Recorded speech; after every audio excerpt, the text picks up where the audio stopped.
Presented by अपना recording studio.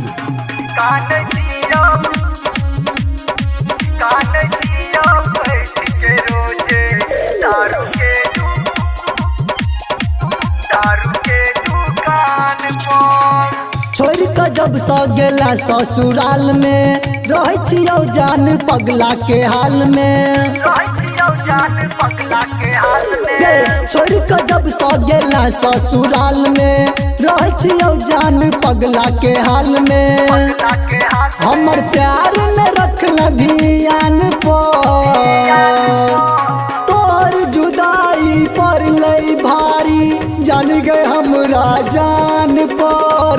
कान छियो बैठ के रोजे दारू के दुकान पर।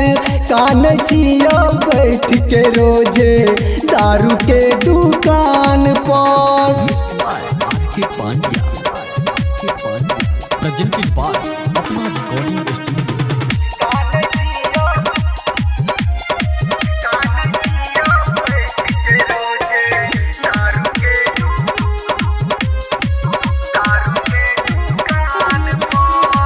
तोरा चक्कर में हम बनलो पिया कर देला दौर दिल के भीतर, देला दौर दिल के भीतर।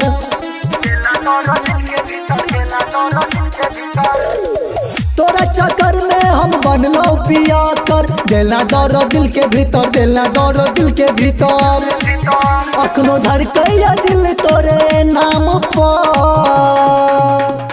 तोहर जुदाई पर लई भारी जान गए हमरा जान पर।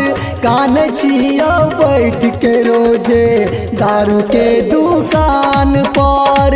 कान छियो बैठ के रोजे दारू के दुकान पर।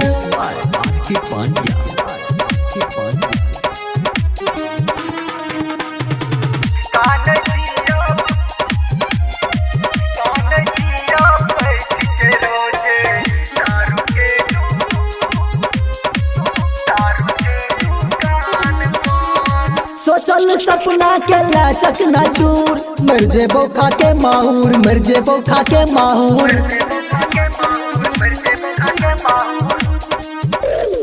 सोचल सपना के लाशक ना चूर मर जेबो खा के माहूर, मर जेबो खा के माहूर।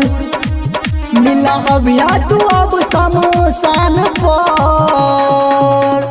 तोहर जुदाई पर लई भारी जान गए हमरा जान पर।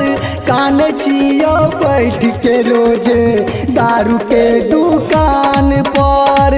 कान छियो बैठ के रोजे दारू के दुकान पर। अपना रिकॉर्डिंग स्टूडियो NH57 अररिया संग्राम।